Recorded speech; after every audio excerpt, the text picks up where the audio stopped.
This is Metrosource Minis, the official podcast of Metrosource Magazine and home of short-form interviews with your favorite personalities from the LGBTQ world and beyond. Quick, fun, and informative. It's Metrosource on the go. Out and proud since 1990.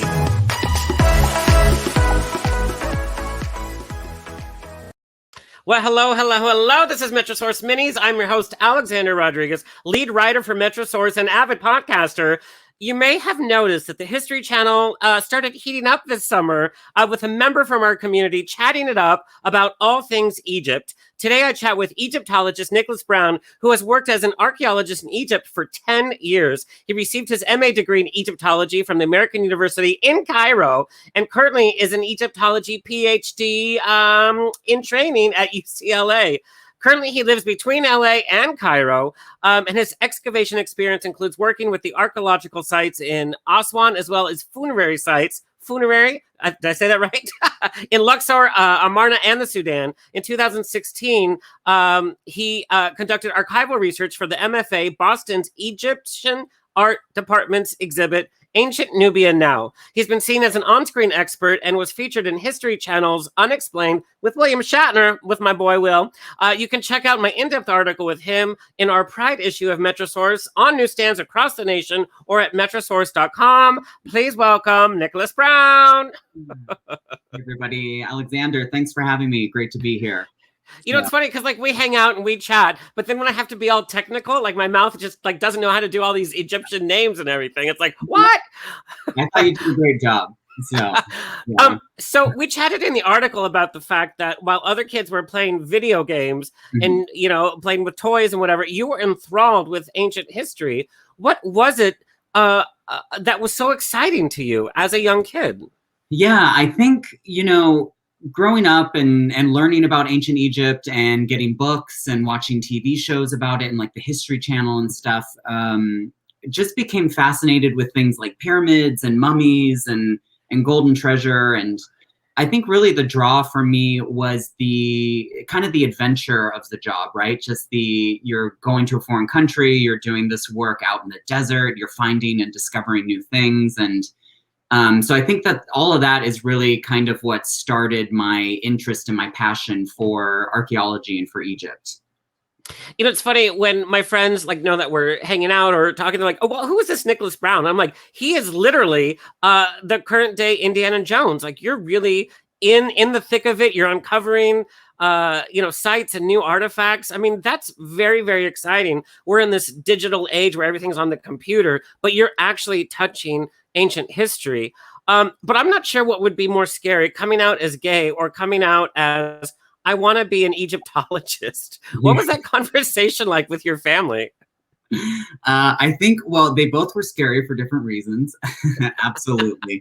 But, it's been great with my family. They have been super supportive of my work and my career and my job over in Egypt. And it's definitely taken them a while to kind of warm up to the idea and to, fully get on board with it. But they, I think they've seen how hard I've worked to study and to network and to get excavation experience and job work over in Cairo. And so now they're pretty supportive and, encouraging for me to pursue this job. But I will say starting out, it was, a little bit rough. They very much are baby boomers, wanted us all to have cookie cutter jobs, be a doctor, be a lawyer, do something like this. But like I said, they, nowadays they're super supportive, understanding, and are excited by the work that I do over there. So. Nicholas, can you share your coming out story, especially during this Pride? We're all sharing our stories, which is so important. What was your coming out like? Yeah, so it's been, it's been an interesting journey, I would say, for me. And, I tell my boyfriend and I tell a bunch of my friends all the time that some of us are just late bloomers and it takes us a bit to kind of really get more comfortable or figure out our sexuality and our identity and who we are as gay men or, part of the LGBTQ plus community. And so I, really didn't start to explore my sexuality till I was about 22.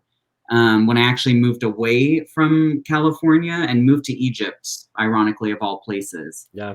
And just had the freedom to kind of explore who I was and, like I said, my identity and stuff. And so didn't actually come out to my family till I was about 27. So, I had a few years to figure things out, and, it was hard for them at first. I think it's not, it's not like the picture perfect movies or TV shows where the family's totally accepting and welcoming. They slowly have been coming around though, and have become more supportive, I would say. And my current boyfriend, he's the first boyfriend I've brought home and introduced to them. So that was kind of a big milestone for us that happened last year. I would say that I have been the one who's been more nervous to talk with them about my sexuality or my experiences as a gay man. And I perhaps overthink things and come up with scenarios of, like mom's not going to like this, or dad's going to say this, and it's not going to be okay.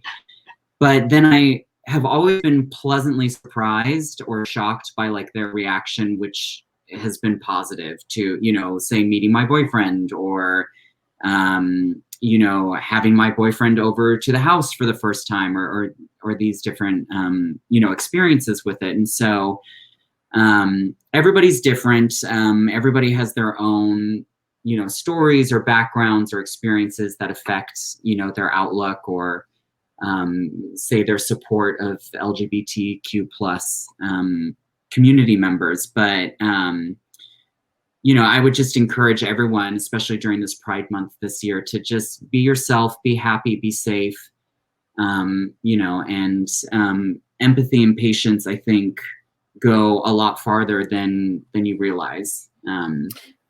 Yeah. And that's so true. We've been talking to so many different people from our community about coming out. There's no right age. There's no right scenario. You literally just have to do you, and things will fall in place or they won't fall in place. But as long as you're living your true self, whether you come out at 30, 40, 14, mm-hmm. 16, it's a different story for everybody. There's no right or wrong to coming out. Okay, what are some of the biggest myths about ancient Egypt you would like to dispel right here, right now? So we have talked about this before, and perhaps don't see eye to eye. But for the viewers and the listeners today, I'd like to tell you that aliens did not build the pyramids in Egypt. Though Alexander might disagree with this. I have to tell you, in our chats and in our article at Metrosource, you put me on the other side. I'm like, yeah, let's give due, appreciation where it's due. Yeah. So you have enraptured me, and you've brought me over to your side. Well, that's good. I'm glad.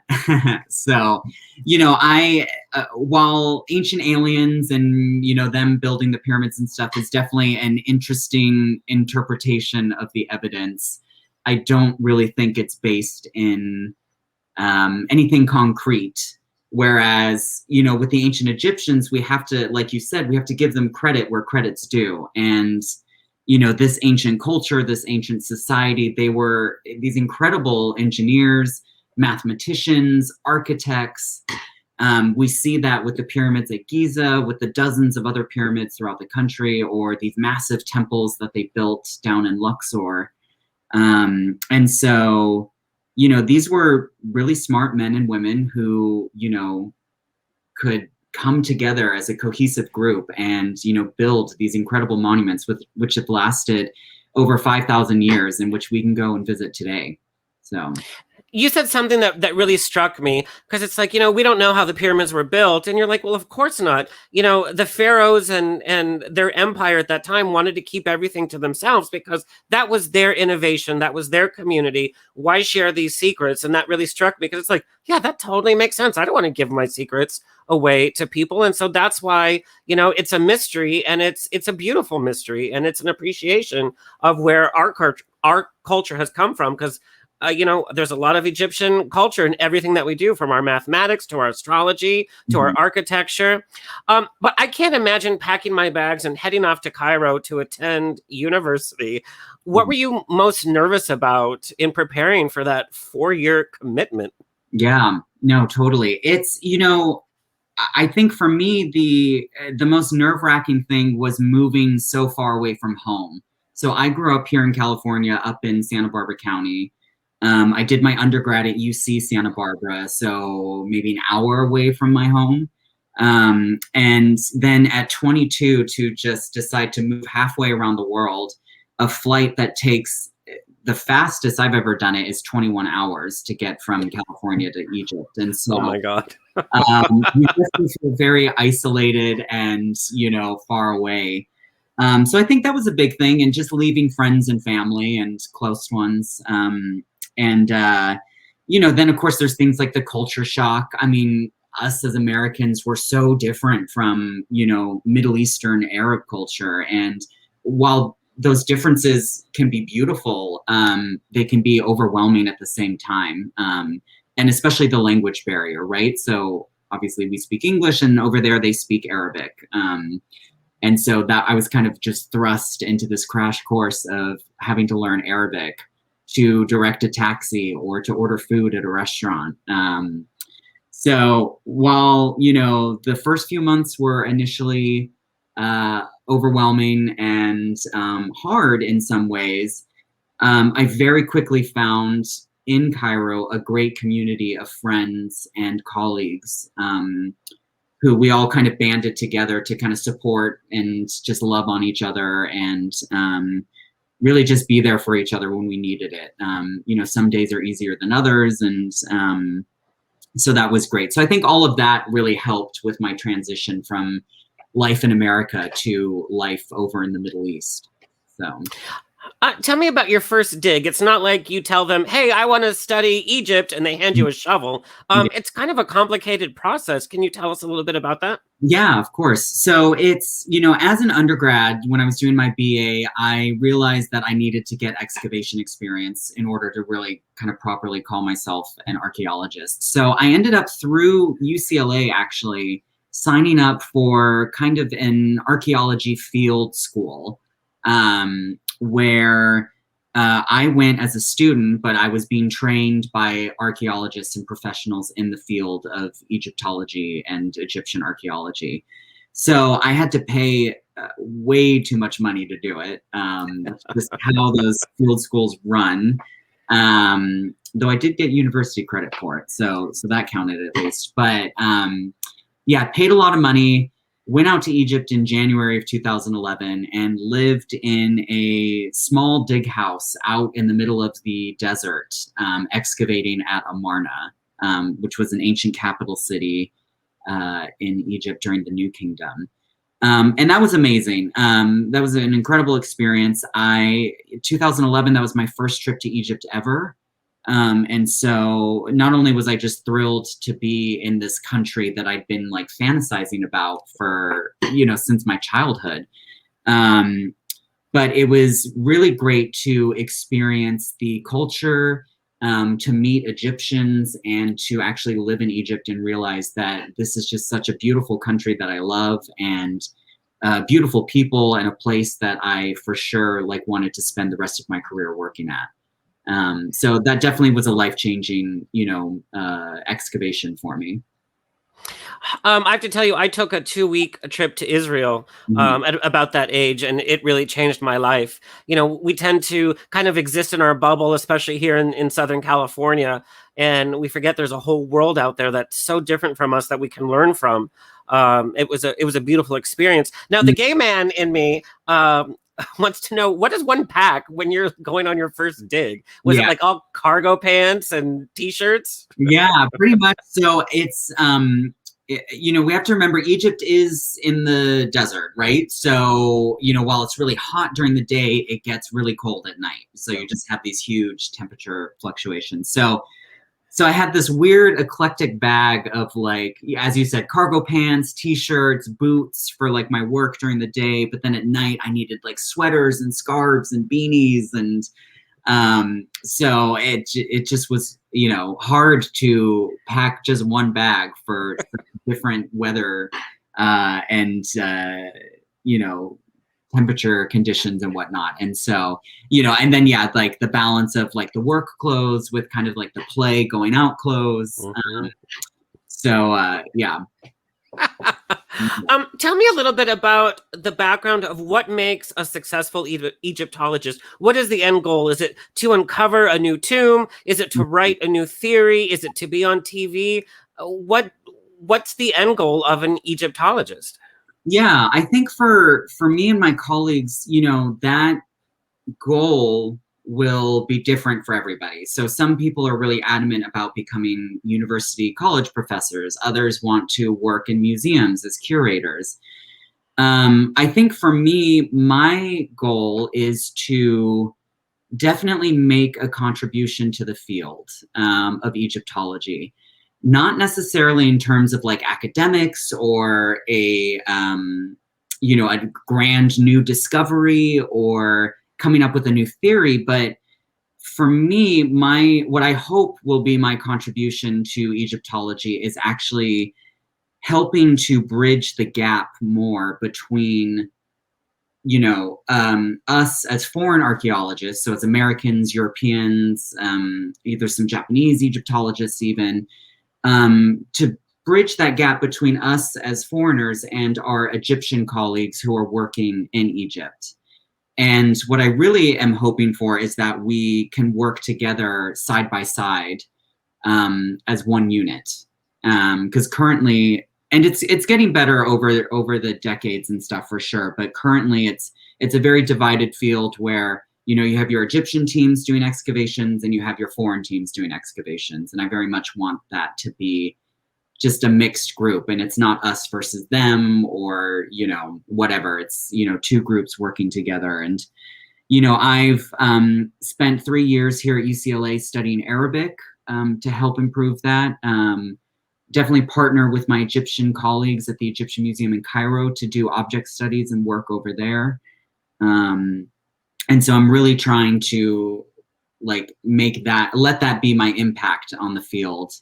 And certainly also, you know, along those lines too, I think really for me, another goal is to engage with the public and with those who are, you know, those people who are interested in Egyptology, even if it's just as a hobby or kind of on the side.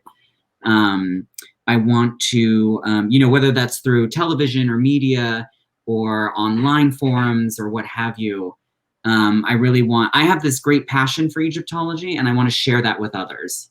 And I want to be able to, you know, not only teach and educate, but also just engage with different audiences on Egyptology. So, Nicholas, one of the questions I got asked over and over from our article was being a member of the LGBTQ community, but also being immersed in this what we assume to be a homophobic environment and also very dangerous to our community. Yeah. How do you deal with that kind of duality? What have you experienced about Egypt and how it deals with our community? Yeah, absolutely. So it's definitely, you know, it is tricky and hard in some ways to be a member of the LGBTQ plus community. I always have to think of it. We got to get them all in there, girl. And, you know, I will start out by saying, while it's hard and difficult to be a member of that community over in Egypt, we definitely here in the States also have our struggles and issues as well. Though while it's like definitely much better for us over here and, you know, certain states are better than others, we do have some shared struggles, you know, as Americans with our, say, Egyptian peers and friends and colleagues who are also community members as well. But for me and my work over there, you know, I go to Egypt with the mindset of like, I'm there for work and research. And so while I am immersed in the culture and the community over there, and I do have, you know, gay Egyptian friends, for instance, or gay foreign friends who are living in Egypt, it is important for me, you know, as a gay man to keep that in mind that, you know, my first priority over there is for work and not for fun or play or, you know, whatever. And so, I think it's important to, and this is my opinion. I know many different people have many different ideas about what's right or what's wrong. But for me, how I try to make an impact or a difference over there is, on the one hand, being respectful of Egyptian culture. I am, as an American, I'm a guest there. I am a foreigner. I can get deported for being openly gay in Egypt by the government if they so choose. But at the same time, what we talked about in our previous interview too is I think it's so important to make smaller steps and small impacts on people's lives while you're there. And so, when it's a safe person or a safe environment, I am open with my Egyptian colleagues about who I am as a gay man, my partner, my lifestyle, if you will, what have you. And so I think it's important to kind of, build relationships and build those connections with people. And, whether it's because of religion or culture or their government, some people can have their opinions skewed or changed to be negative towards the LGBTQ plus community. And my hope is that by working over there, interacting with Egyptians, living amongst Egyptians, and showing them like, yes, I'm a gay man, but also like I have so many other qualities about me that like my identity as a gay man is not my only thing. It's not my only characteristic, if you will. And,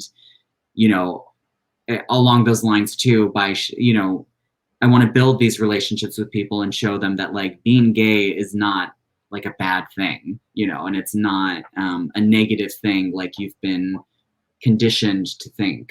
So, yeah. You've been very open, especially lately. You've done some interviews that are very gay, so to speak. Are you ever afraid that that's going to affect your career in the long run, or that you won't be allowed back in Egypt? I mean, that comes with some risk. Yeah, absolutely. I think they're always in the back of my mind. There's a fear of that, and a fear of repercussions either by, say, the Egyptian government or maybe groups of Egyptians in Egypt that are against homosexuality and, can be violent towards members of the LGBTQ plus community over there. And so definitely in the back of my mind, but I've come to realize now that I'm 31 that I've spent so much of my life, kind of hidden and not being my true self and lying by omission, let's say. And honestly, Alexander, I'm kind of tired and I just kind of want to live my life and be myself. And while, being an archaeologist working in Egypt, I can't do that fully. I still, especially here back home, for instance, want to just live my life as who I am, and so I think it's important to be honest and true to myself. But I think also by trying to be more open about this topic and about who I am as a gay man, I'm trying to, in a sense, help contribute to normalizing it a bit more, if that makes sense. And, I certainly growing up and as a young man, we didn't have as many openly gay icons to look up to or to, see in like the media or the news or anything like this. And, if I in some way can even help impact one person's life by being honest and open about who I am, I would count that as a success. So. Well, I have to tell you, what intrigued me so much was talking to you in this industry, in this career path, in this history that you're, involved with. It's such a different kind of career than what we consider, part of our community. It's not the entertainment community. It's not being an activist up front. You are obviously being an activist in living your life and doing what you do, but it's such a unique industry. And it's just a testament to we are everywhere. Your neighbors, your coworkers, everybody has members of the LGBTQ plus community around them. And even in Egypt, whether they want to admit it or not, our community is out there in every form, in every industry. Um, Absolutely. Yeah. you focus very much on the help me say this right, funerary. Funerary. Funerary, Yeah. girl.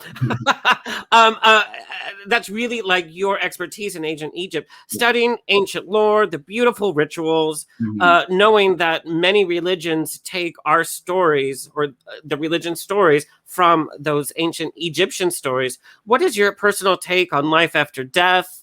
What's your kind of take on faith and spirituality? Yeah, that's a great question, actually. So I grew up in the Protestant Christian church. My grandparents, actually, they were both missionaries for the evangelist Billy Graham. And that had a huge impact on my dad's faith and my mother's faith as well. And, for me personally, and it's interesting being like LGBTQ plus community member, because I know it's so varied and different, amongst our community and stuff. But I do have a faith in the sense of I believe that there is something more than just what we're experiencing here on Earth. What that is exactly, I probably can't put, a name to it or, say one religion is right over the other necessarily. But I just think with the way things are in the world and how, I also having grown up in the church and everything too, I do have this belief that there's got to be something more than just what we're experiencing here. It's interesting being an archaeologist and studying death, let's say, and like funerals and cemeteries and mummies and all of this stuff, and realizing that our transition from this world into the next, whatever that may be, all the kind of pomp and circumstance and the funeral and all these events that surround the burial of a dead person, those very much are for the living rather than for the dead, if that makes sense. And it's more, whether it's in ancient Egypt or even in modern times, it seems to be more of like a coping mechanism, let's say, for people who are still around, and mourning the loss of their loved one. And so, yeah. I have to say also, what inspires me, it's, we're celebrating somebody's legacy. I mean, this huge tomb that they're in and their stories around them and the artifacts that are found with them. It kind of challenges you as to what legacy are you leaving behind? What are people, how are people going to honor you? What are they going to remember you for? And when I went to Israel for those 2 weeks, I went very staunch Catholic. I became less faithful, but 1,000 times more spiritual, if that makes sense. Yeah. It wasn't about the structure of this religion that I was taught in a textbook. It was about how you feel about life and your own connection. And it became less structured, but I never felt more spiritual at any point in my entire life. Yeah. And I think that's such a great way to kind of sum up that experience too, of like traveling and going to like, Israel, let's say, or the Middle East in general. And, certainly I think relatable to my experiences as well in terms of my faith and my beliefs and everything. I just think too, travel is so important just in general for people to see how much smaller the world is than we realize, and to bridge these kind of gaps between the us versus them complex, and to realize that people around the world are much more similar to us than we think. I think it's just so important for people to travel. So, all right, Nicholas, this one's for social media. Hot topic, should we force other cultures to become more LGBT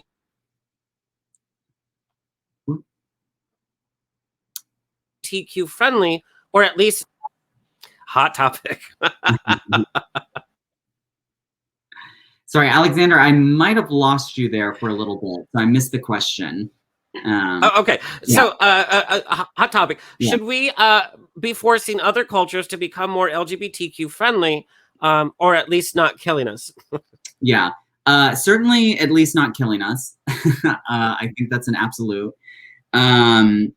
And, you know, like I said, while we need to be respectful of other cultures and societies' beliefs and opinions, I don't think that necessarily means we can't help them to see and understand that, you know, LGBTQ plus rights are not a bad thing, or, you know, are not going to be detrimental to your government or your society or your culture.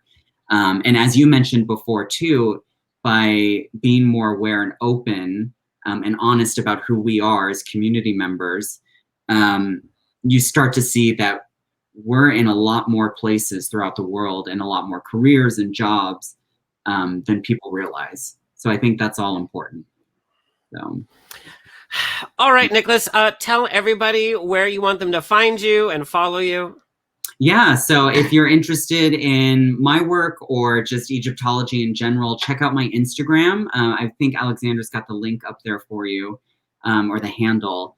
And I do a lot of posts there about Egyptology and my work and stuff as an archaeologist. So check it out. Yeah. And for that audience that's listening to us as a podcast, his Instagram is NB4326, which is the PIN code on his debit card. No. Nicholas, it's always so much fun chatting with you. I could talk to you for hours and hours. And if the fashion was a little bit better in an excavation, I might join you. But until then, thank you so much, and happy Pride. Alexander, thank you so much, and happy Pride, everybody. That has been my chat with Egyptologist Nicholas Brown. Pick up the latest issue, our Pride issue of Metrosource, with pictures of Nicholas on his excavations, actually, and a more in-depth chat. Pick it up on newsstands across the nations or go to metrosource.com. And that's our episode. I'm your host, Alexander Rodriguez. You can follow me on Instagram at AlexanderIsOnAir. Until next time, stay true and do you, boo.